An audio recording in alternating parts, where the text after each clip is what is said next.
I was a big fan of Thomas Frank. I really like him. I like what he does, how he goes about it, how he explains himself. And I think he's an excellent manager. He's a very good manager. Of course he is. But he just wasn't working at Tottenham. It just wasn't working. And slowly, you can kind of see it in his eyes over the last couple of months that it's draining him. And it's the impact on the pitch. Because the one thing that when you're the manager, you want to still get the motivation of the players, and it just didn't feel like Thomas Frank was getting the players motivated.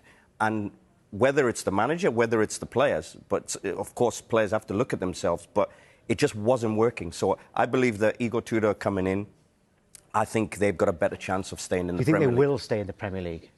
I'm 50-50, to be honest with you. Yeah, I'm 50-50 because I think Igor Tudor coming in, I think it gives you a fresh start.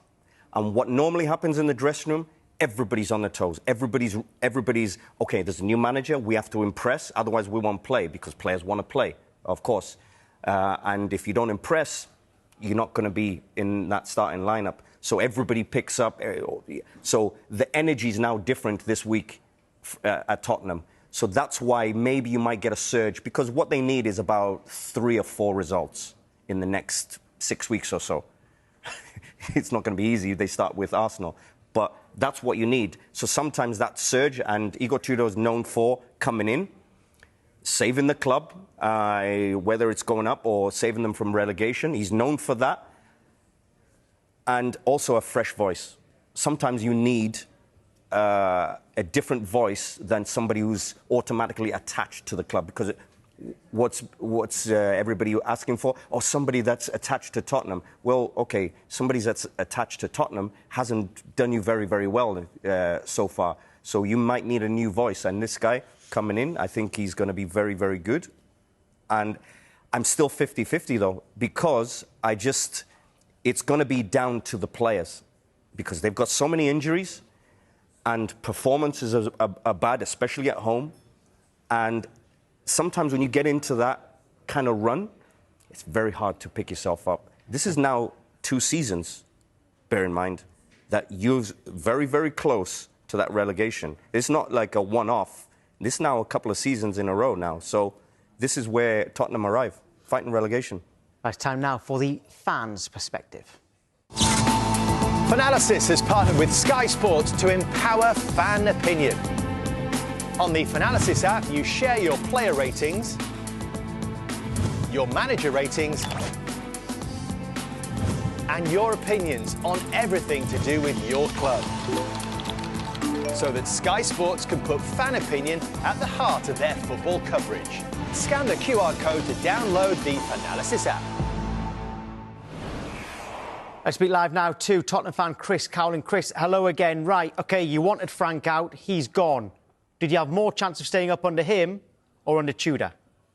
Tom, Rob, good morning to you. I completely agree with most of what Rob said there. You need that fresh voice now, and you need that confidence in the dressing room. We've got 12 games in the Premier League left, and Spurs just need results. We need wins, and it clearly was not going to work under Thomas Frank. I completely agree with what Rob said. Yes, he's done a good job in the Premier League for Brentford so far, but we now need to, forget about Thomas Frank and move on.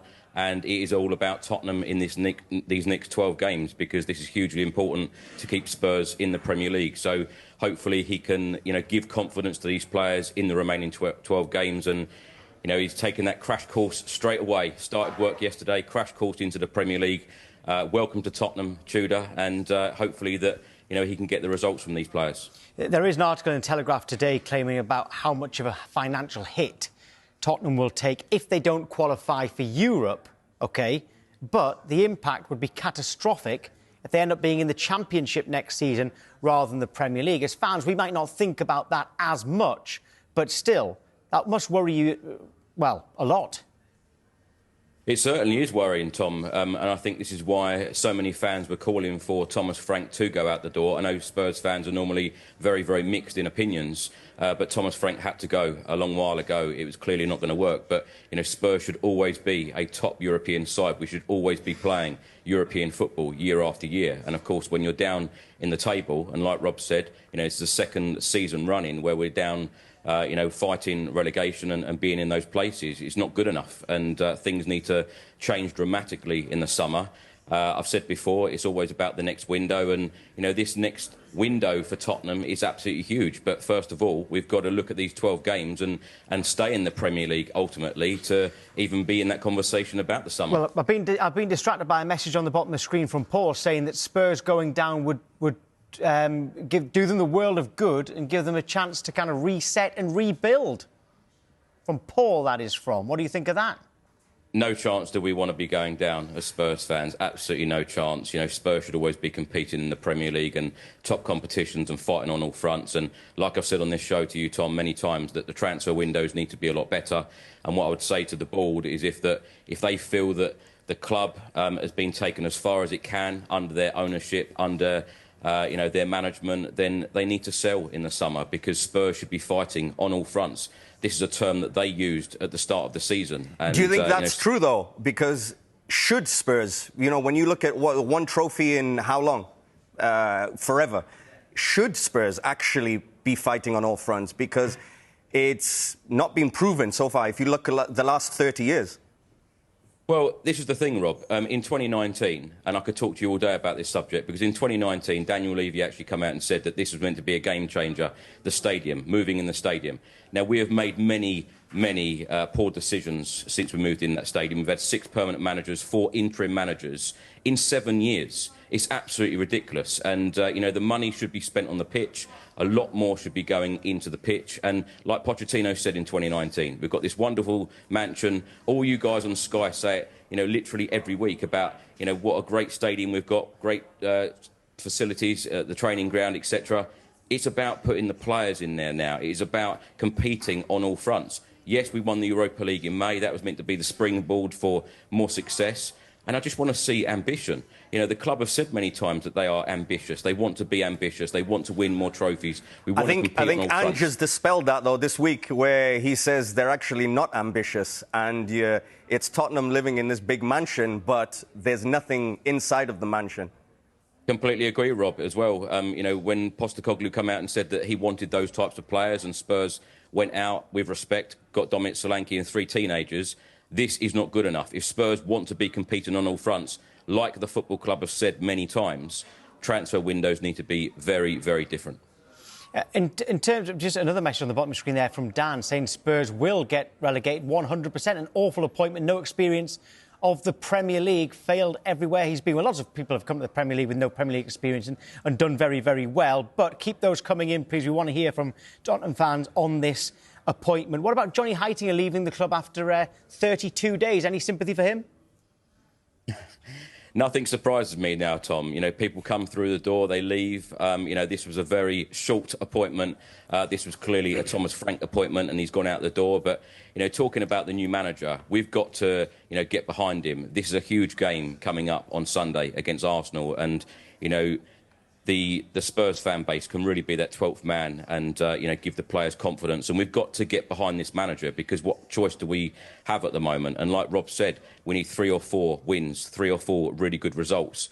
And it is just about getting those results and getting those points on the board to, come away from that relegation zone. Can I ask you something? So they need 3 or 4 wins. They need a lift from a brand new manager there with, 12 games to go.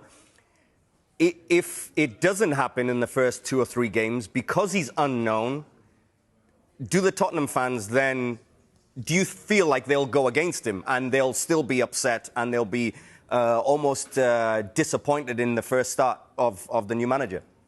I think it's very difficult, Rob, to blame a manager that is coming in for 12 games. I think that more the Spurs fans will probably get on the back of the board and the owners for the position that we're in. And like I said at the start, I feel like the decision of sacking Thomas Frank has come probably a little bit too late, because we're feeling very, very edgy and very nervous at this point, and this shouldn't be this way.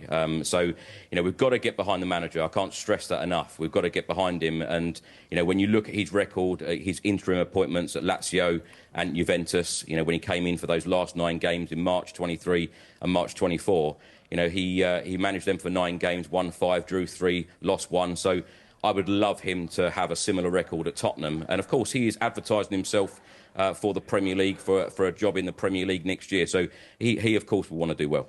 Well, Chris, in terms of the mood in the fan base right now, you've talked about how he can be the 12th man and stuff, but are opinions divided? Because the Tottenham Supporters Trust has claimed that the club have edited minutes from a meeting held earlier this month. Is this an indication of that disconnect right now?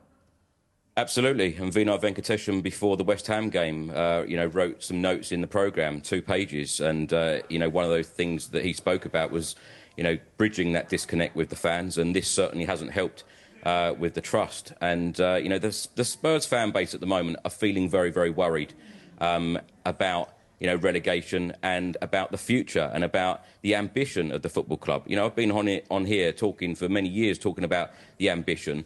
We just want to see dramatic change. We want to see Spurs really going for it. Our motto is dare, to dare is to do. And, there is not much daring and not much doing. So the summer, again, is absolutely huge. And, Spurs must be climbing a Premier League table, must be fighting, on all fronts for top honours. And the Spurs fan base at the moment are feeling worried. And, of course, opinions are, of course, very, very mixed. Should just clarify, by the way, the club haven't commented publicly on that story, but sources indicate there was no intention to sanitise the minutes and sought to produce a factual account of the matters discussed. Right, final quick question for you here, Chris. It's something we're debating all day here on Sky Sports Fan Club. It came from a debate last night between Jamie O'Hara and Jermaine Pennant on TalkSport about centre-backs in the Premier League, all right? It's got everyone talking. It's great fun. Who is the best ever Premier League centre-back? At the moment, our poll has narrowed it down to Terry, Van Dijk, Vidic and Ferdinand. Who would you say out of those 4? Well, you've got to have Ledley King on there, haven't you? Well, funnily enough, I'm outraged that Sol Campbell isn't on it, which will outrage you in itself. Tom. Of those 4, who would you vote for in those 4? You didn't need to go there, Tom. Who are the 4? King, and King. Will that suit you? That's the one. There you go, Ledley King, all right. OK. Chris, great to speak to you. Thank you. Thank you. Let's bring you up to date with the rest of the day's sport.